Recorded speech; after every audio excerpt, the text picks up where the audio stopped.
Welcome to ABC Knowledge World. இன்னைக்கு நம்ம பார்க்க போகிறது 7th Standard Maths Term 1 Unit 4 Direct and Inverse Proportion உள்ள Exercise 4.2 Second Sum பார்க்கலாம். 6 pumps are required to fill a water sump in 1 hour 30 minutes. What will be the time taken to fill sump if one pump is switched off? அதாவது அவங்க என்ன சொல்கிறாங்கன்னா 6 pump தேவைப்படுதான் ஒரு சம்பை fill பண்ணுறதுக்கு 1 hour 30 minutes.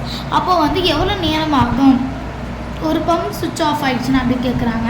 உங்களுக்கு எல்லாருக்குமே தெரியும் நம்பர் ஆஃப் பம்ப்ஸ் இந்த மாதிரி இங்கே எழுதணும். டைரக்ட் கொஷனாக இருந்தாலும் சரி அது இந்த ப்ரொபோர்ஷனாக இருந்தாலும் சரி இந்த மாதிரி இங்கே எழுதணும். ஸோ நம்பர் ஆஃப் பம்ப்ஸ்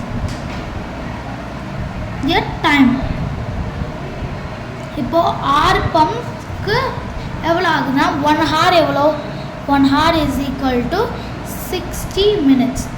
அப்போது 1 hour 30 minutesனால் அப்போ எவ்வளோ வரும் 1 hour 16 தெரியும் அதோட 30 ஆட் பண்ணிட்டா கரெக்ட். அப்போ 90. அப்போது 6 பம்ப் 90னா இப்போது அதில் ஒரு பம்ப் சுவிட்ச் ஆஃப் சொல்லிடுறாங்க. இப்போ 5 பம்ப் இருக்கும். அப்போ 5 பம்ப்ஸ் எவ்வளோ டைம் அப்படின்னு கேட்குறாங்க. இது நம்ம இன்வர்ஸ் ப்ரொபோர்ஷனில் போட போகிறோம். அப்போ 6 × 90 இஸ் ஈக்குவல் டு 5 × x இப்படி தான் போட போகிறோம். அடுத்து கீழே என்ன பண்ணால் 6 × 90 கீழே 5 5 1s are 5 போட்டுருங்க. 6 7 8 9 40 8 1s are 5 1s are 5 5 2s are 10 5 3s are 15 5 4s are 20 5 5s are 25 5 6 are 30 5 7 are 30 5 8s are 40 வருது.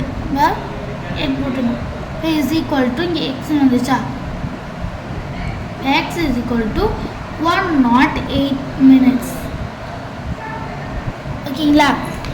இப்போது 108 minutes வந்துச்சா அப்போ 108 is equal to இது எப்படி ரெண்டாக பிரிக்கலாம் 60 + 48ன்னு ரெண்டாக பிரிக்கலாம். இங்கே இதை ரெண்டுத்தையும் அப்ளை பண்ணால் நம்மளுக்கு என்ன வரும் 108 வரும். 108 எப்படி ஒரு ஹாரு ஒரு மினிட்ஸாக போடுறதுக்கு 60 + 48ன்னு போட்டுக்கிறேன். அப்போ நம்மளுக்கு என்ன வரும்னா 1 hour 48 minutesன்னு வரும். அவ்வளோதான். ரொம்ப ஈஸியான சம் தான். உங்களுக்கு நல்லா புரிஞ்சிருக்குன்னு நினைக்கிறேன். நம்ம அடுத்த வீடியோவில் பார்க்கலாம். தேங்க்ஸ் ஃபார் வாட்சிங் த வீடியோ.